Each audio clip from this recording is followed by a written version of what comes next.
In this video, I'm going to show you how you can remove a soundboard sound from your Discord server. If this video does help you out, don't forget to like the video and subscribe to the channel for more Discord tips just like this. We'd greatly appreciate it because it does let us know that you want more Discord content and it helps us cater more to what you guys want to see. First, once you're on your Discord server, go ahead and click on the server name up in the top left corner, and it's going to pull up with this menu right here. Simply go ahead and select server settings.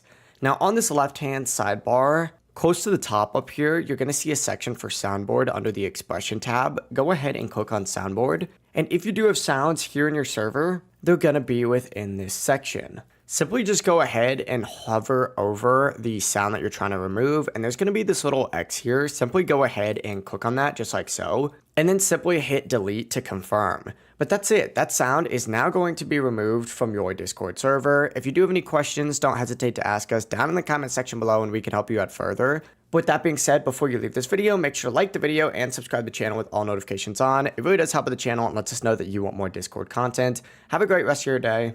Peace.